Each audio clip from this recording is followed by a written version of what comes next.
might mistake these sounds for a small market town, but this is no ordinary place.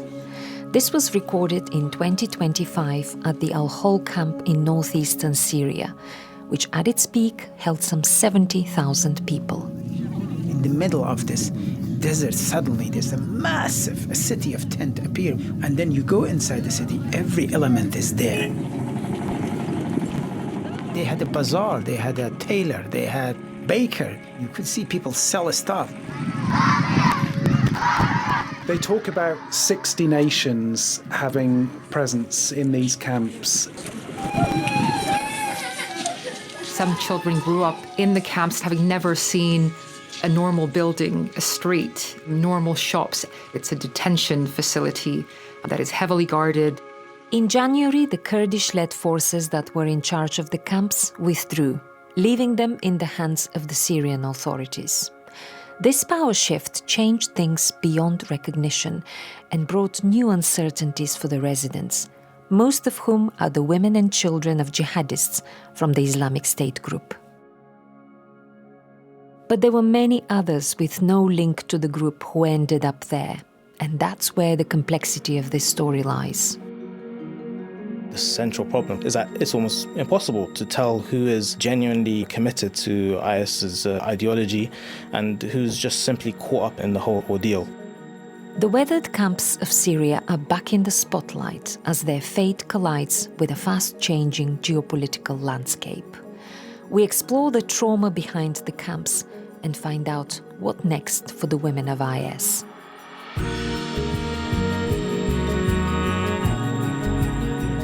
I'm Krasi Ivanova-Twig, and this is the Global Jigsaw from BBC Monitoring, where we look at the world through the lens of its media, exploring the narratives, the propaganda and the disinformation. Radio Tehran. Мы не вторгались на территорию Украины. Western countries are not the international community. That era has finished. 조중 두 당 두 나라 최고 영도자 동지들께서는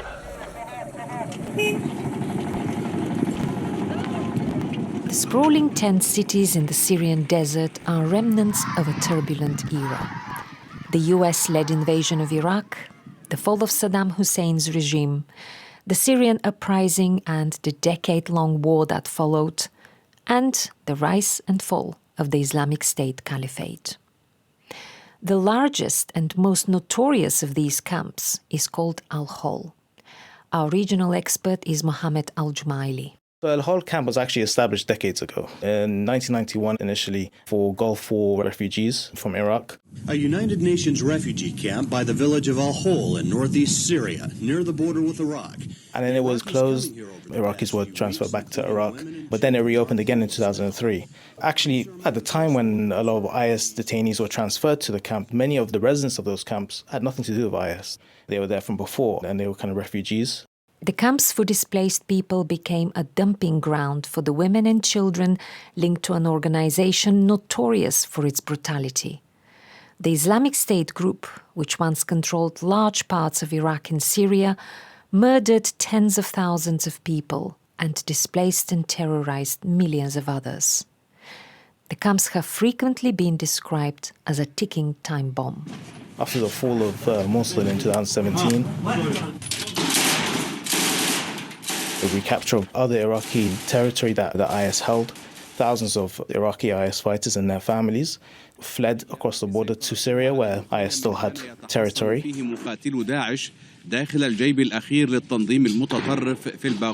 So when IS lost its last bits of territory in Syria in 2019 in Baghuz, the SDF pretty much rounded up all these fighters and their families, and the families were transferred to Al-Hol. The SDF, or the Kurdish-led Syrian Democratic Forces, were instrumental in defeating the Islamic State group.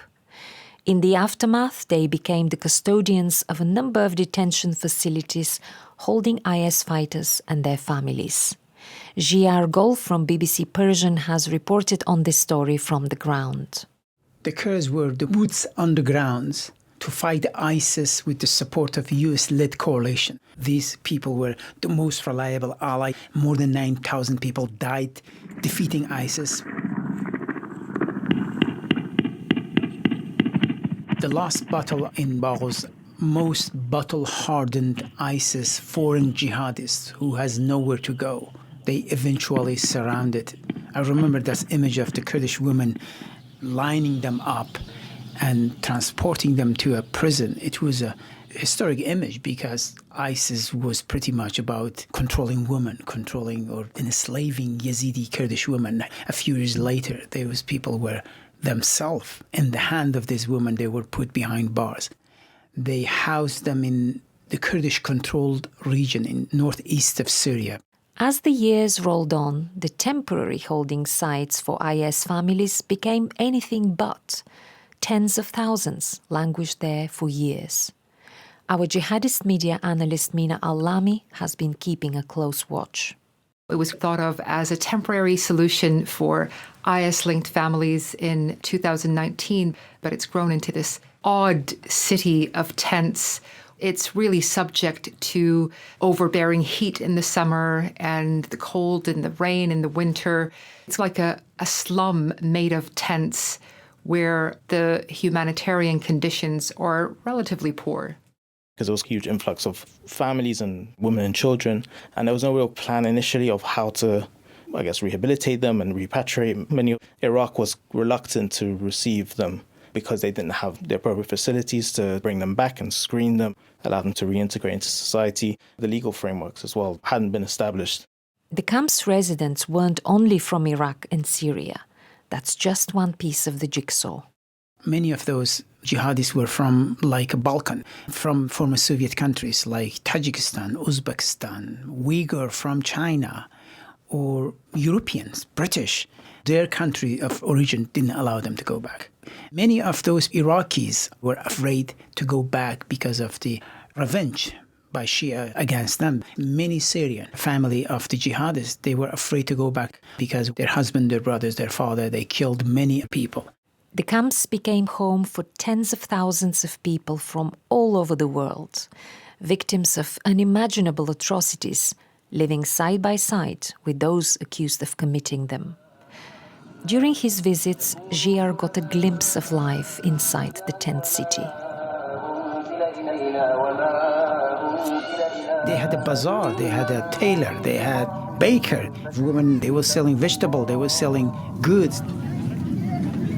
Like small town, but obviously with less facilities. And I was struck by so many children. And it was clear many of them were born in the camp. It was no longer a refugee camp in any meaningful sense.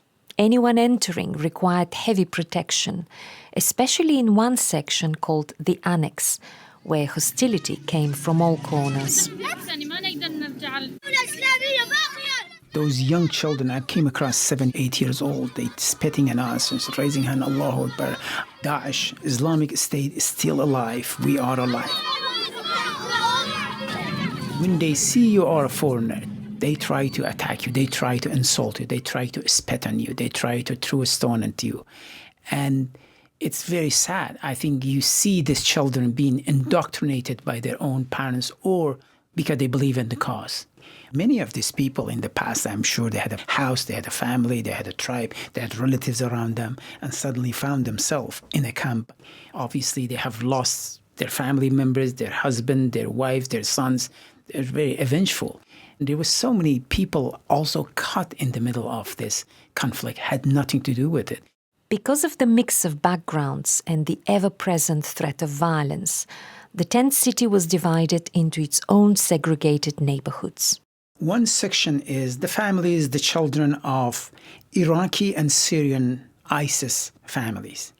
But there was a section called Foreign Section, which was the most dangerous part of it. You couldn't enter without proper guard and armored vehicle. We were told there might be weapon inside the camp. We were told there is smuggling going back and forth. They make tunnel and go out, come back. And we have to be guarded. In a moment, your neck could be slashed because still there is a ISIS sleeper cells. ترکستان چی فارسی حرف میزنی شما؟ Women come toward us saying we are from Afghanistan, from Tajikistan, from China, some of them British, some of them German. And I asked them, why you don't want to go back to your country? Your children, they need a school. And women say, oh, they don't need school. We teach them here. They have their own Sharia police. In the foreign camp, they had their own Sharia court. Giar took away the impression that a power structure had formed inside the camp. Those seemingly in control made their allegiance clear by raising an IS flag. When we were entering the camp, there were clearly some people in charge. It looked like actually they are the one who allow somebody to talk, what to say, how to say it. Some of them knew few words in English. When they were interviewing, you are terrorists. And America is there, British are terrorists, BBC is terrorists. They were very angry. Their anger has been fueled by their treatment at the camp. One of the guards had a sexual relationship with some of those women, most likely forcibly. By the time we went there, the entire guards of the foreign camps, it was only women and children, it was only SDF women. Kurdish women guarding the site. Kurdish women, no men anymore. And the reason I was told was because we would have taken advantage of some of those women. And what are the Kurds saying about those accusations? There was an Amnesty International report. I talked to them, Arshid. They said there is always bad apple everywhere, but we remove them, we punish them. An Amnesty International report details a catalogue of abuse directed at IS detainees kept in facilities in Syria, including beatings and sexual violence. Their Kurdish guards are said to be on the receiving end of retaliation attacks. So what, if anything, have we heard from the women in Al-Hol? Mina has been monitoring the jihadist chat rooms. We have, of course, come across accounts that claim to be from the camps and that they always share images and footage of their daily life and what they're going through. Or if there was a security operation by the SDF and they're claiming that there have been violations, they would upload these and say, look, they've searched our tent and look at all the destruction. So there have been such accounts. I would say some of them might be genuine accounts from the camps. These women clearly seem to have mobile phones. And we see actually from the IS supporters, there's calls for money to top up because they need to communicate with the outside world.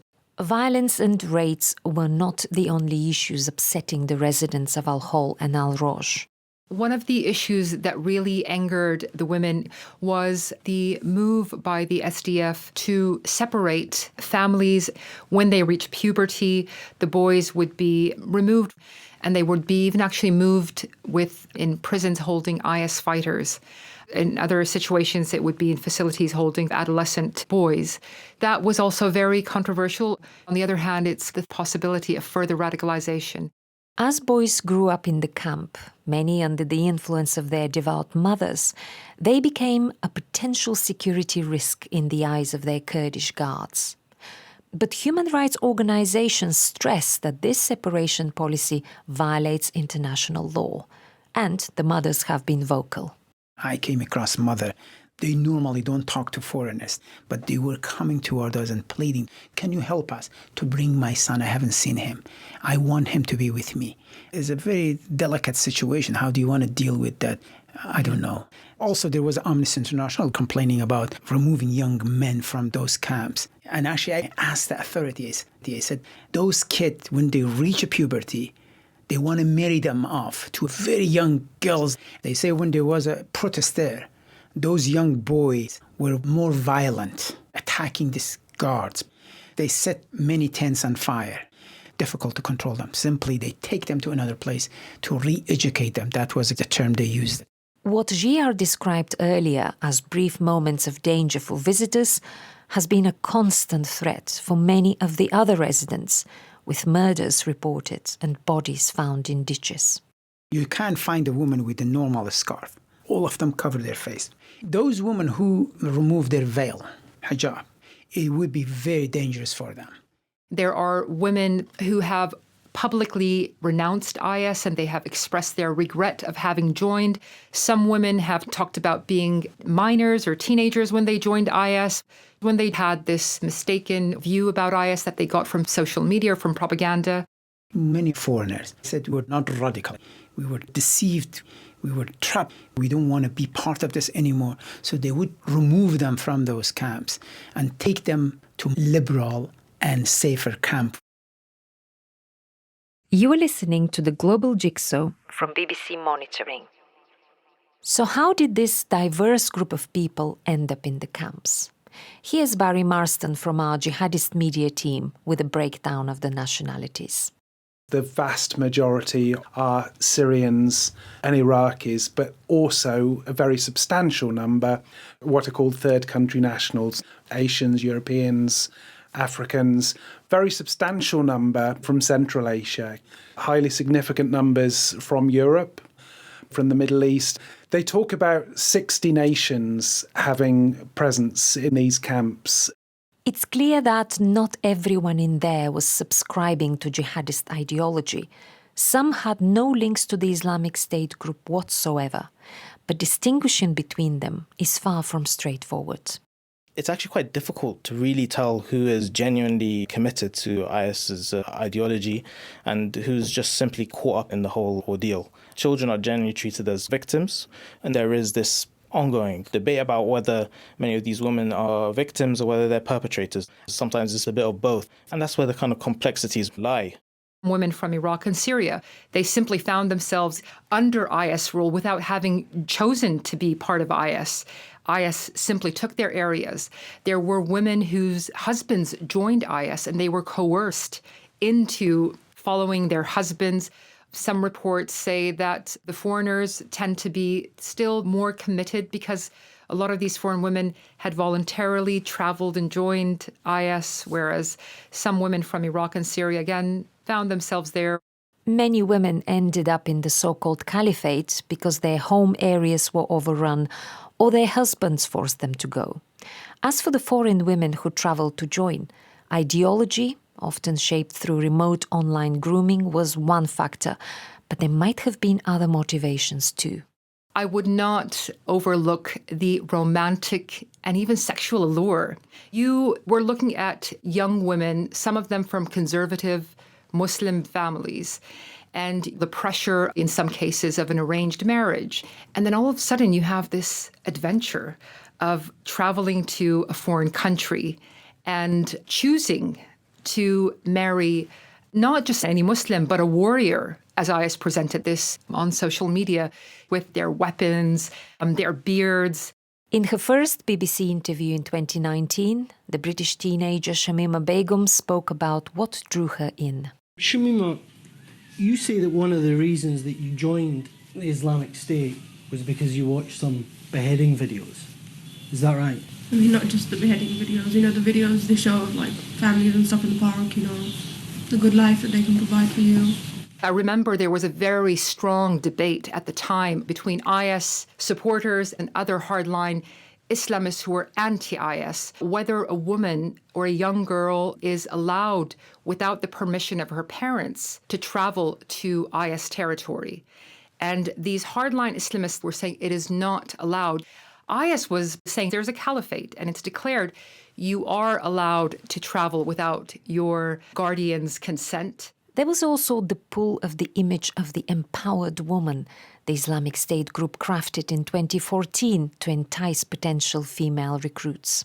Even though IS wasn't promoting this officially in its official narratives, there were active female recruiters talking about how great life was under IS. Now, on her Tumblr blog, Mahmoud lashes out at the West and gives girls advice on joining ISIS. How they were taking part in the Hisba police, which is a religious police, the female wing of that. There were images of women brandishing and holding weapons. So it was a different kind of image of the empowered jihadist woman, not the one who's meek and sitting behind closed doors.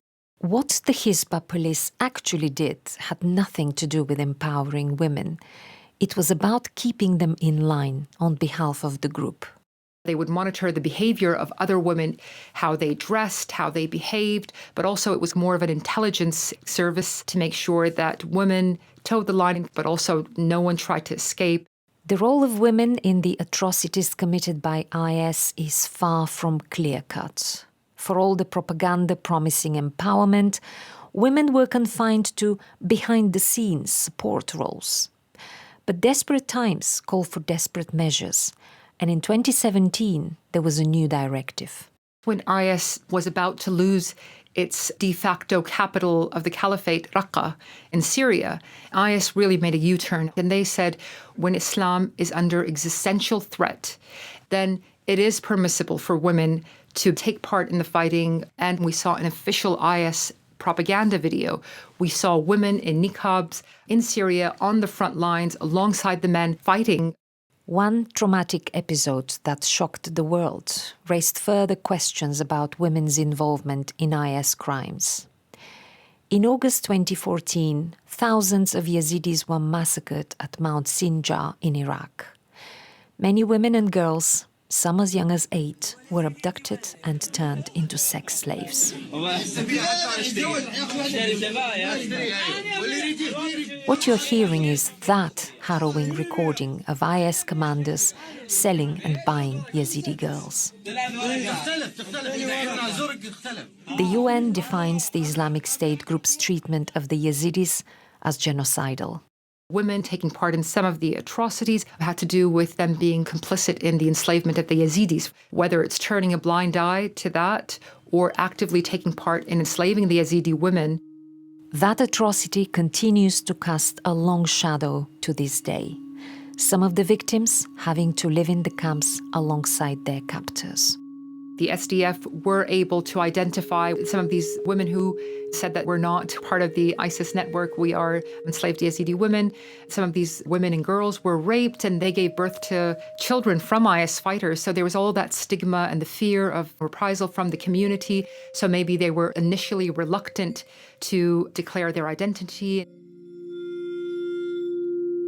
As we've seen, many of the children in the camps have been raised with strict IS ideology, a problem that only deepened as they grew up in isolation from the outside world. 60% plus of the inmates of these camps, Al-Hol, Al-Roj, they are young children. The vast majority are under the age of 12. Most of them will scarcely even have any memory of the Islamic State period. Many of these children have known nothing all their life but this camp.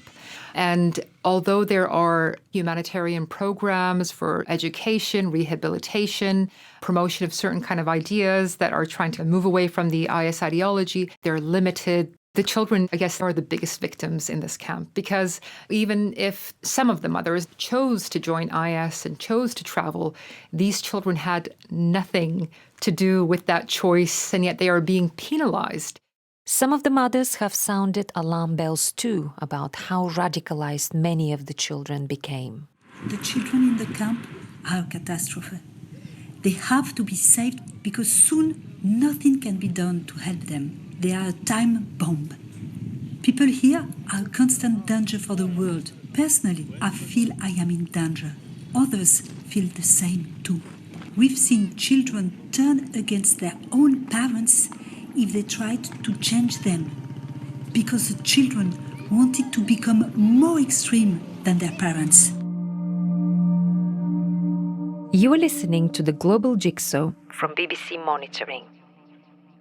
For over a year now, Syria has been under new management, and so is the White House, and they have made new arrangements the Kurds are not part of.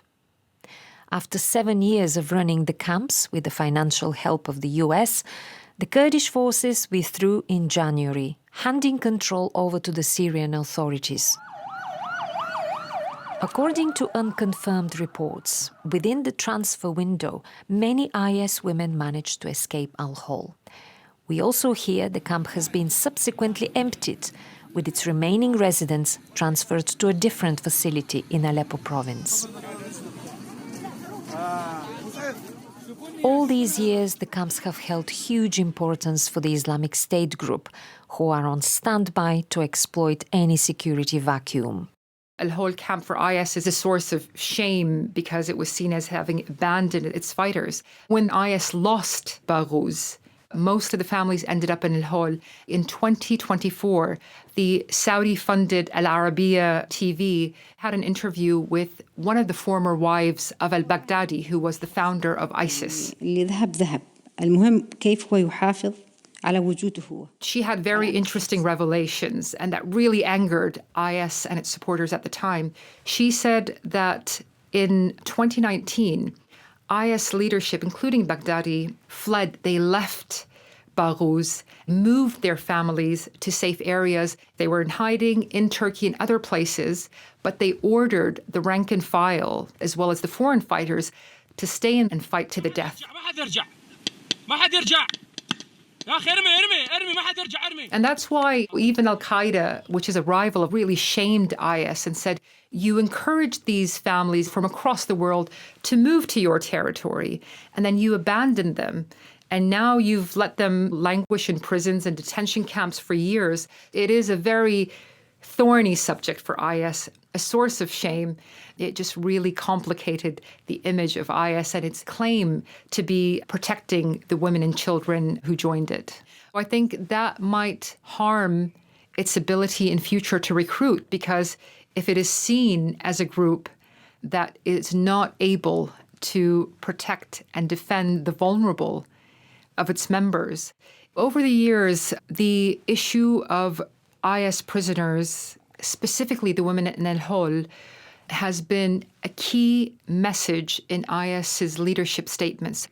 They always address them directly and say, we have not forgotten you, we will come and avenge you, we will try to free you. And has this rhetoric translated into action? There was that one big attack that IS carried out in January 2022 when it raided the Rouayran prison. They killed 120 Kurdish guards in a matter of seconds and took a neighborhood in Hasaka. For 6 days, it took US military bombardment and also Kurdish fighters to take control. It shows how dangerous these people are if they have an opportunity. Again, that was not a successful operation eventually. It was a very daring operation, but a lot of IS inmates were also killed.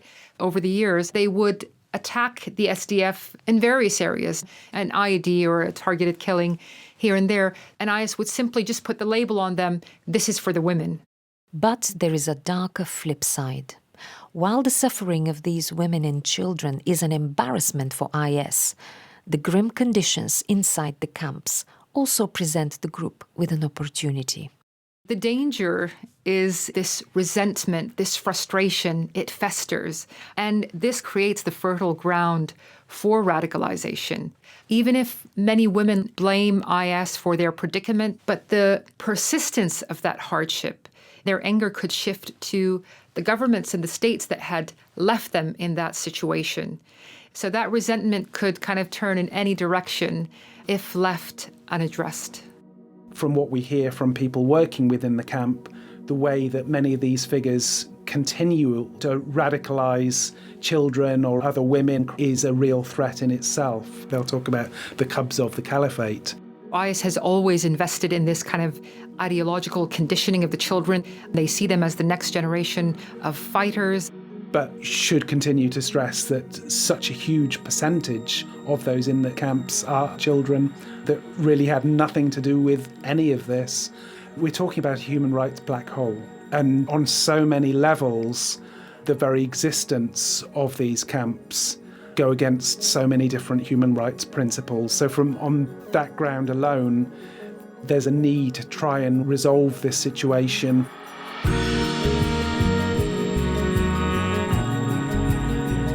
Thank you to Mina Al-Lami, Jiar Gol, Barry Marston and Mohammed Al-Jumaili.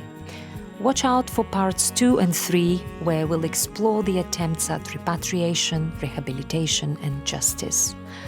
This program was produced by the Global Jigsaw team, Krista Shaturi, Barry Sadit, Elchin Sulimanov and me, Krasi Ivanova-Twig.